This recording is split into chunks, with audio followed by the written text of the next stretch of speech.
Саламатсыңдар ма оқушылар? Мына бүгін біздің тақырыбымыз фигура бетінің жазбасы деп аталады. Орысша развертка фигур. Мына фигуралардың ашылуын мән береміз. Мысалы, бірінші тапсырмаға қарайықшы, мына ашылған, жазылған, жазба түрінде тұрған несі, жазықтықта. Соны біз мына куб түрінде айналдыруымыз керек мына фигураны. Енді түстеріне мән береміз. Бұл жерде түрлі түстімен жасап қойған бізге ыңғайлы қылып, сондықтан түстеріне мән береміз. Енді мына бірінші куб мынанікі бола ала ма қарайық. Мына жерге назар аударайық. Осы нәрсені ұғып алайық бірінші.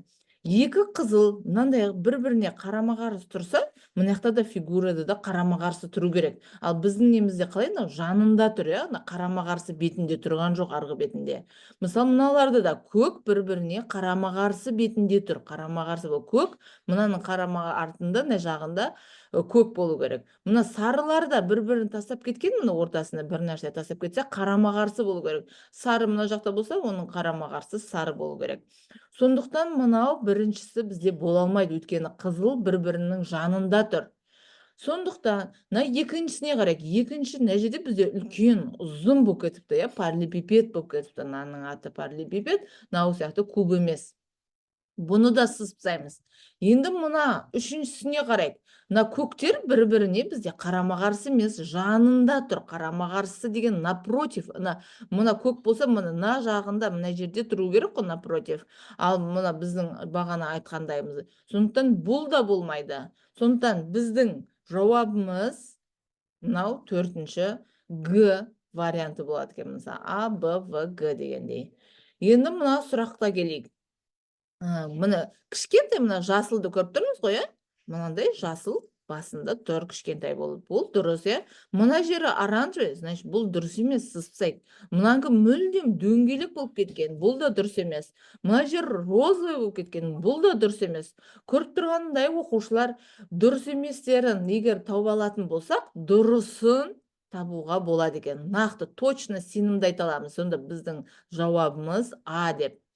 Дәл сол сияқты екінші сұраққа да қарайтын болсақ, кішкентай мына жерге қарайық, төрт бұрышымыз, шаршымыз кішкентай, мына төбесі жасыл болып тұр, асты розовый ма, асты розовый бізге көрінбейді. Енді мынау бола ала ма бізде бұл?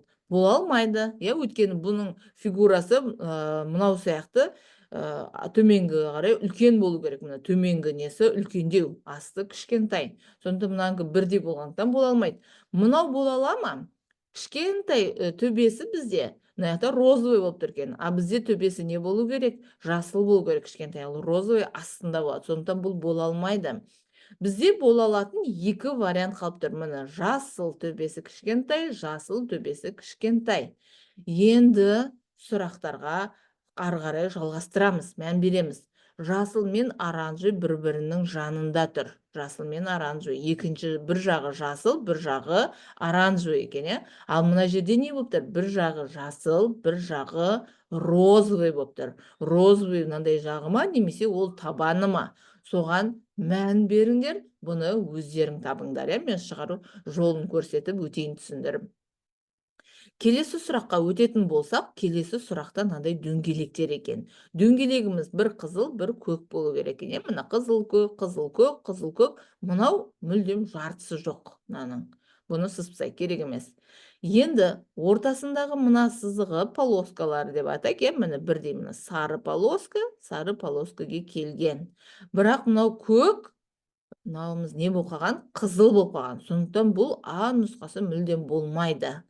Енді бізде Б немесе В болады. Соны өздерің ойланып табыңдарына, полоскаларына қараймыз. Сары мен көк болу керек.